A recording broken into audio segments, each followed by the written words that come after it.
የኢትዮጵያ ጤና ባለሙያዎች ጥያቄ ወደ አልማት ተሸጋግሮ ሚኒስትሮቹን በየዕለቱ በብሔራዊ ቴሌቪዥን ጣቢያ እንዲሰየሙ ያስገደዳቸው ይመስላል። በማህበራዊ መገናኛ ዘዴዎች በተለይም በፌስቡክ የሚደረገው የቃላት ጦርነትም ቀላል አልሆነም። እዚህ ጋር ከዛሬ 3 ዓመት በፊት በአንድ ፓርቲ ጥላ ስር የነበሩት በተመሳሳይ ቃል አቀባይነት ነገር ግን በአዲስ አበባና በፌደራል ደረጃ የሚለያዩት ለገሰ ቱሉና ዮናስ ከበደ እንካሰላንታ ያጠቀሳል። የቀድሞ የከተማ አስተዳደሩ ሹመኛ ዮናስ የሐኪሞቹን ጥያቄ በመደገፍ የኮሚኒኬሽን አገልግሎት ሚኒስትሩ ለገሰን ቱሉን ለጌ በሚል ቁልምጫ እየጠሩ በአደባባይ ሲተቿቸው ተስተውሏል። ለጌ በሚል ቁልምጫ የተጠሩት ለገሰ ቱሉ በስም ባይጠቅሱም የብሶት ፖለቲከኞች ሲሉ ዮናስን በቀጥታ የሚመለከት ጽሑፍ አሰራጭተዋል። ይህ በእንዲህ እንዳለ ኢትዮጵያ ጤና ባለሙያዎች አርማ በገፋበት ወቅት ሚኒስትር ዴኤታው ዶክተር ደረጀ ድጉማ በትናንትናው ዕለት ከፍተኛ ዛቻን በብሔራዊ ቴሌቪዥን ጣቢያ አስተላልፈዋል። እነዚህ ጉዳዮች የዛሬው ጥንቅራችን አስኳሎች ናቸው። አብረን እንቆይ።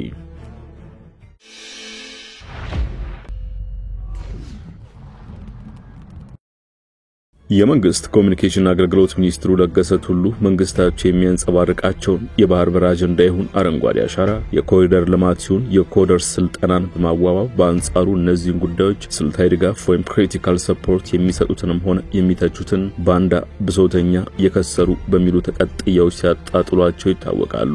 የጤና ባለሙያዎችን ጥያቄ ተከትሎ ጉዳዩን የከሰሩ ካሏቸው ፖለቲከኞች ጋር አገናኝተው ረጅም ጽሑፍ በፌስቡክ ገጻቸው መለጠፋቸው አይዘነጋም። ከአብይ ካቢኔ በኩል ቀድሞ ስለዚህ ጉዳይ አስተያየት የሰጡትም እርሳቸው ናቸው። በእርግጥ በመደበኛውም አሰራር ቢሆን የመንግስት ቃል አቀባይ እንደመሆናቸው መጠን እርሳቸው የመንግስታቸውን አቋም መግለጻቸው ስህተት አይሆንም። ሱት ተደርገው የተወሰደባቸው በመገናኛ ብዙሃን ሳይሆን በግል ፌስቡክ ገጻቸው ደጋግመው ዘለፋ አዘል ምልክቶችን መለጠፋቸው መሆኑን አስተያየት ሰጪዎች ይናገራሉ። ለአብነትም ከ10 ቀናት በፊት እንቁ የህዝብ ልጆች ክብርና ሙያ በባንዳዎች ሴራ አይረክስም፣ በከሰሩ ፖለቲከኞች አይተመንም በሚል ርዕስ በጻፉት ረጅም የሕክምና ባለሙያዎች ጉዳይ የተጨነቁና የተጠበቡ መስለው ያዞንባቸውን እያነቡ በመርዝ የተለወሰ ማር ታቅፈው ከወዲህ ወዲያ የከሰሩ ፖለቲከኞች እየተንከላወሱ ነው ብለው ነበር። ለገሰ የከሰሩ እያሉ የጠሯቸው ፖለቲከኞች እንደ ጀዋር መሐመድ፣ ልደቱ አያሌው፣ የቀድሞ ባልደረባቸው ታዬ ደንደአና ገዱ አንዳርጋቸው መሆኑን ብዙሃኑ ይስማማሉ። በእርግጥ ከገዱ አንዳርጋቸው ውጭ ያሉ 3ቱ ፖለቲከኞች የሐኪሞቹን ጥያቄዎች ደግፈው አስተያየቶቻቸውን ሰጥተዋል። ከቅርብ ጊዜያት ወዲህ ግን እዚህ ጎራ ላይ ሌላ የቀድሞ ባለስልጣን ተቀላቅለዋል። ዮናስ ይባላሉ። የብልጽግና ሹመኛ ከመሆናቸው በፊት በፍልስፍና መምህርነታቸውና በሬዲዮ ፕሮግራም አዘጋጅና አቅራቢነታቸው የሚታወቁት ዮናስ በ2013 ምርጫ ብልጽግናን ተቀላቅለው ተወዳድረዋል። በ2014 መንግስት ሲመሰረትም የአዲስ አበባ ከተማ አስተዳደር የኮሚኒኬሽን ቢሮ ኃላፊ ሆነው ተሹመዋል። ከጥቂት ጊዜያት በኋላ ግን በስፍራቸው የቀድሞ የመገናኛ ብዙሃን ባለሙያ መሾማቸው እንጂ እርሳቸው ስለመነሳታቸው በይፋ ሳይገለጽ ከስልጣን መሻራቸው ታውቋል። በፌስቡክ በመቶ ሺዎች የሚቆጠር ተከታታይ ያላቸው ዮናስ ቢያንስ እስከ ሐኪሞቹ ጥያቄ ድረስ የሚጽፏቸው ጽሑፎች በመንታ ልብ የተከተቡ ይመስሉ ነበር። አንደኛው ብልጽግናን ጨርሶ አለመተቸት፣ አንደኛው ደግሞ የህብረተሰቡን ጥያቄ መደገፍ አይነት ነበር። የጤና ባለሙያዎቹ ጥያቄ መነሳት ከጀመረና አድማም ከተመታ በኋላ ግን ጎራቸውን በግልጽ የለዩ መስሏል። መንግስት የማይወደው የነታዬ ደንደአና ጀዋር መሐመድ ጋር ስም የሆኑ አስተያየቶችን በመስጣት ላይ መሆናቸውም ተመላክቷል። ለገሰ ቱሉ የከሰሩ ፖለቲከኞች ሲሉ በስም ያልጠቀሷቸውን አካላት ከዘለፉ በኋላ ዮናስ እንዲህ ሲሉ ጽፈዋል። በሙሉ ስማቸው ሳይሆን የቅርብ ሰዎቻቸው ምናልባትም በሚያቆላምጧቸው አሊያም በብልጽግና ስር እያሉ ይጠሯቸው የነበረ በሚመስል ለጌ በተሰኘ ቁልምጫም እንዲህ ይላሉ። ለጌ ኮሚኒኬሽን እኮ መሳደብ፣ መዘርጠጥ፣ ማዋረድ፣ ማነወር፣ ማሸማቀቅ፣ ማቅለል፣ ማብጠልጠል አይደለም። እውነታን መካድ አይደለም። እውነታውን ተቀብለው መፍትሄ መፈለግ ነው። ፖስት ትሩስ፣ ፖስት ሪያሊቲና ፖስት ሞራሊቲ ይለያያሉ። ራብን ተቸገረን ሊስን ቱ አስ እኛን አድምጡ ማለት ያውና አንድ አይደለም። የመደመር መሰረታያንና የመደመር ሳንካን አንብብ በማለት ተራብኩ ያለን አልተራብክም፣ ተቸገርኩ ያለን አልተቸገርክም አይባልም ብለዋል። አክለውም ውድ ሐኪሞች እያከማችሁ ጠይቁ፣ እየጠየቃችሁ አክሙ እንጂ በዚህ ግርግር መሃል ውድ የሆነው መተኪያ የሌለው የሰው ልጅ ሕይወት እንዳይጠፋ አደራ ብለው ነበር። ዮናስ ይቀጥላሉ። እምቅ ብሶት ላለባቸው የሚመስሉት የቀድሞ ሹመኛው ሐሳባቸውን በጽሑፍ ብቻ ሳይሆን በህዝብ ስንኞችም ጭምር ሲያጋሩ ተስተውሏል። ደምነው ሲደምን ይወረዛል ገደል ይዘገያል እንጂ መች ይረሳል በደል ሲሉ የጻፉት አንደኛው ማሳያ ሲሆን ይህንን አቋማቸውን ተከትሎ ታዲያ እርሳቸው የሚዲያ ሰራዊት እያሉ የጠሩት ስብስብ እንደማያስቆማቸው አመልክተው ነበር። እንዲህ ይላሉ ዮናስ። አካውንቱን አይደለም የሐሳብ ምንጩና ፎንቱን ሳይቀር አውቀዋለሁ። ትሬንድ አናላይዝ እንዴት እንደሚደረግ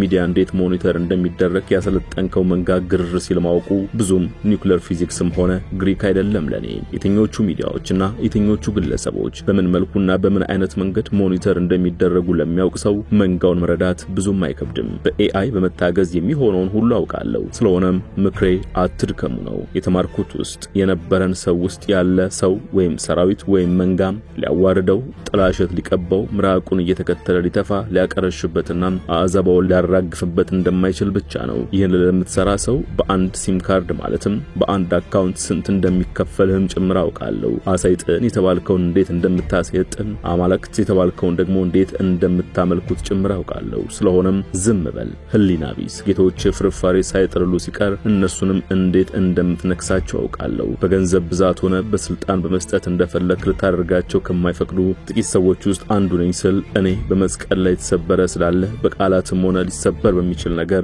አልሰበርም ሲሉ ጽፈዋል። ዮናስ በዚህ አላበቁም። የመንግስት ኮሚኒኬሽን አገልግሎት ሚኒስትሩ ለገሰ ቱሉ በትናንትናው ዕለት ለለጠፉት ጽሑፍም ምላሽ ሰጥተዋል። በቅድሚያም የሚኒስትሩን አቅርበው ለገሰ የብሶት ፖለቲካን ማራገብ ለምን ሲሉ ሰይሞ ባሰራጩት ጽሑፍ ቃል በቃል እንዲላሉ የብሶት ፖለቲካ አራማጆች ሁሌም የሚያለሙትን ከፍታ ለመጨበጥ ዕውቅናና ስልጣንን ለማግኘት ወይም የመረሳት በሽታቸውን በማከብ ክብር ለመጎናጸፍ በሰዎች ላይ ብሶት እንዲነርና ስሜት እንዲጋባ የሚያደርጉ ናቸው። ቁልፍ ፍላጎታቸው ከሐሳብ ይልቅ ስሜትን፣ ከምክንያታዊነት ይልቅ ብሶትን፣ ከዘላቂነት ይልቅ ወቅታዊ ጉዳዮችን ወይም የአጭር ጊዜ ተስፋዎችን በመመገብና ተጽዕኖ በመፍጠር መንግስት በአጭር ጊዜ የጩኸት ዑደቶች እንዲጠመድ ማድረግ ነው። ለዚህ እንዲመች አጋጣሚና ክፍተቶችን ከሐሰት መረጃዎች ጋር አጣምረው ነጣጣይ የሆነ ድርሰት በማዘጋጀት የበዳይ ተበዳይ ፖለቲካ ትርክት ያሰራጫሉ። የጤና ባለሙያዎችን ጥያቄ መሰረት በማድረግ ሰሞኑን የሚደረገው መጋጋጥ የዚሁ ሁነኛ መገለጫ ነው የሚሉት ለገሰን መንግስት ለጉዳዩ ትኩረት እንዳልሰጠው በማስመሰል ከሚያራግቡት ብሶት ጎን ለጎን ወደ መፍትሄ የሚያምሩ እርምጃዎች ሲወስዱም በእነሱ ጥረት ነገሮች እየተቀየሩ እንደሆነ አድርገው ራሳቸውን ያገናሉ። ጎን ለጎን ስክነት እንዳይኖር ብሶትን ያጎላሉ። በዘላቂነት ህብረተሰቡን የሚጠቅሙ እድገትን የሚያፋጥኑ የልማት ፕሮግራሞችንም ማንኳሰስ ያቀርባሉ። ራሳቸውን ሁሉን አዋቂ ብቸኛ ሐሳቢና ተቆርቋሪ በማድረግም ያቀርባሉ ባይናቸው። ለገሰ ቀጥለዋል። እድሜ ልካቸውን ለስም የሚሆን ጠብ የሚል ነገር ሳይሰሩ በአንጻሩ ደግሞ በአጭር ጊዜ ለወዳጅም ሆነ ለጥላት ፈጽሞ የማይታበይ ለውጥ እያስመዘገቡ ያሉ መሪዎችን የችግሮች ሁሉ መንስኤ አድርገው ይስላሉ። በቀረጹት እኩይና ነጣጣይ ትርክት የህዝብ አገልጋይ መሪዎችን ከህብረተሰብ ለመነጠልና ተአማኒነት እንዲያጡ ሌት ተቀን ይሰራሉ። ለዚህ የአመሴራቸው በስርዓት ውስጥ ያሉ ሙሰኞችን፣ ብቃት ጉድለት ከኃላፊነት የተነሱ ሰዎችን፣ አክራፊዎችና የስልጣን ጥመኞችን ይጠቀማሉ። ህዝቡ ይህን አስተላለፍና እውነት ጠንቅቆ ያውቀዋል። በየትኛውም አጋጣሚ የሚነሱ ጥያቄዎች በእነዚህ ሰዎች ሲቀነቀኑ ግባቸው ምን እንደሆነና የእነዚህ ወገኖች ጩኸት ምን ዓላማ እንዳለው ለማንም ግልጽ ነው። ከዚህ በፊት በእነሱ እኩይ ቀስቃሽነት የጠፋውን ህይወት ሲወደመውን ንብረት በወንድማማቾች መካከል የተፈጠረውን ግጭት መቼም አይረሳም ይላሉ።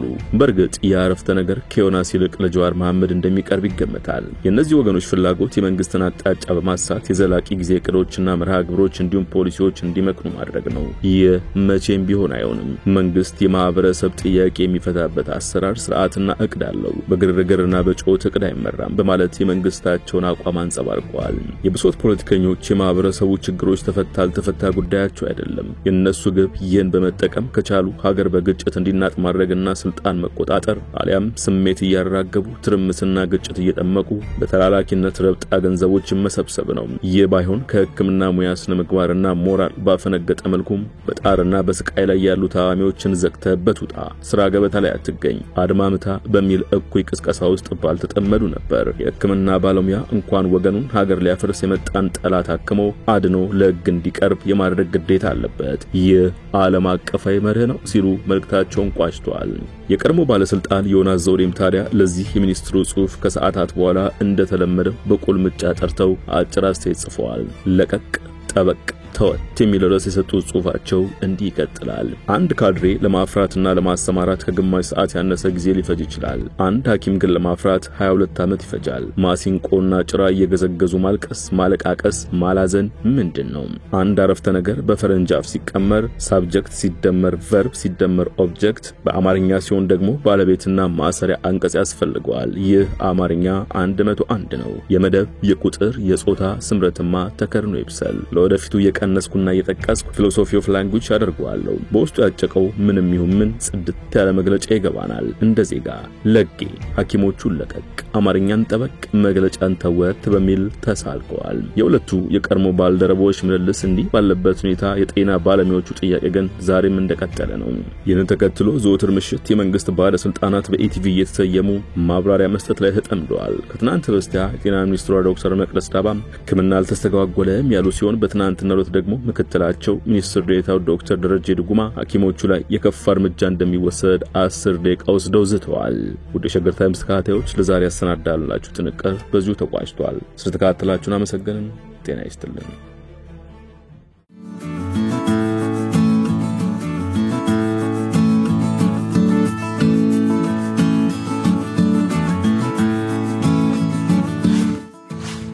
ሸገር ታይምስ ሚዲያን ሰብስክራይብ በማድረግና ደወሉን በመጫን ይከተሉን።